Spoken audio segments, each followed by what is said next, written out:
Hello, welcome back to the Temple of the Holy Beard. I'm Pastor Dave. Thanks for tuning in.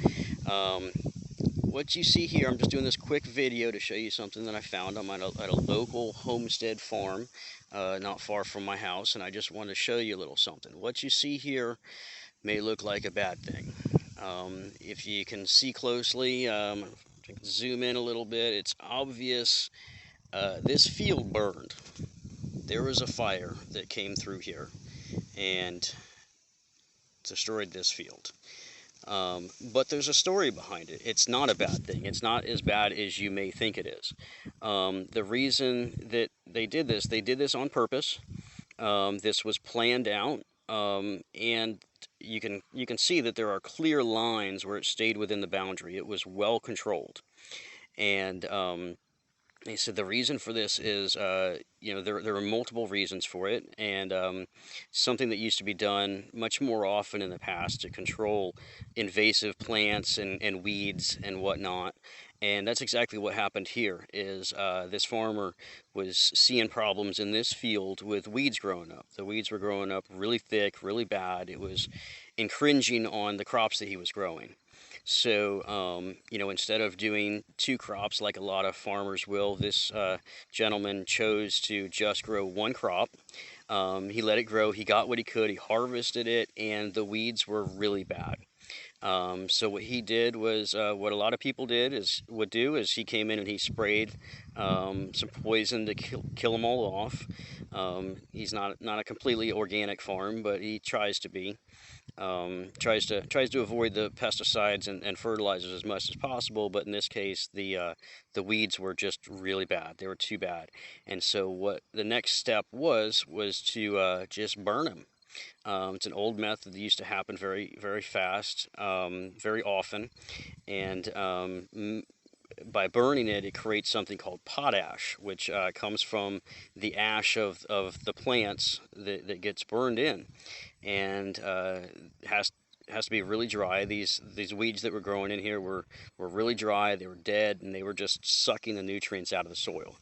So he came around and he was very smart about it. He controlled it. He burned small areas first to create a boundary to keep it contained.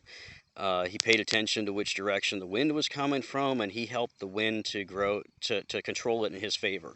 In some areas, he went around the edges and tilled it to make sure that he created a fire break boundary, and then lit it up. And he said this field is roughly 4 acres. It's a pretty large field. 4 acres may not sound like much, but you can see while I'm scrolling through here, it's a pretty large field.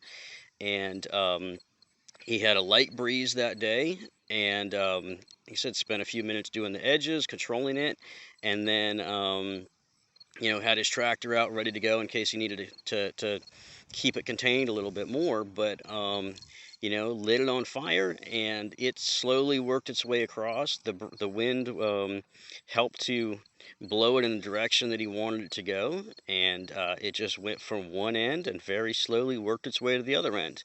And this 4 acres or so had, in some places, the weeds were chest high and thick. In other places, it was only about knee high and not quite as thick. But the fire went from one end to the other and did a very good job, all in about 30 minutes. Now he's going to let it sit here for a little while and let it marinate, let the potash soak in a little bit, and when he gets a chance, he's going to come back with his tractor and he's going to till this field again, and all those good nutrients from the plants that were burned will be sent back into the soil as a form of a natural fertilizer. Now, you've probably heard me talk about there are fertilizer shortages in the world right now. Everywhere's affected. And heard a couple days ago, I was reading that 2 more major fertilizer plants out in Poland shut down earlier this week.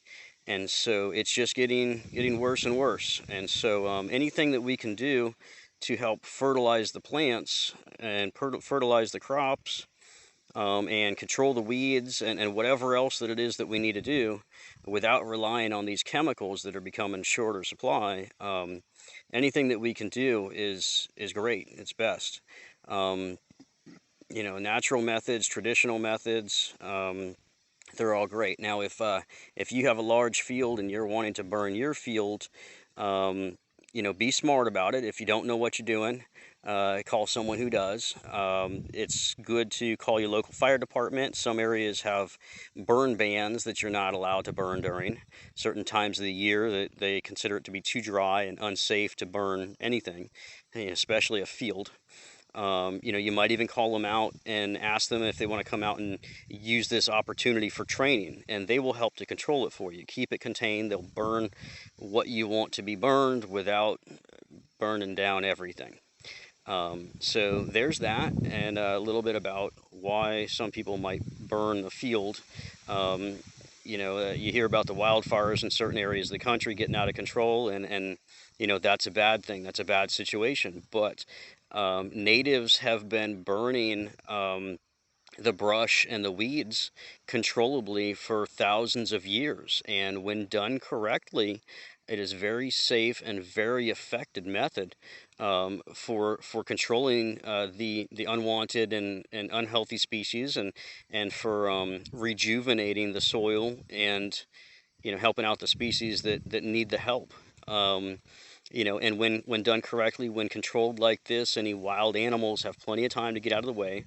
Any rabbits or anything else that would have been laying in this field would have seen that fire coming, and they would have ran. And you can see from the background, you know, like I said, this was controlled really well. Those bunnies have somewhere to go. They would have just ran into the next field and stayed out of the way, and you know, moved on with their life. They can come back when the fire's passed, you know, when it cools down in a couple hours.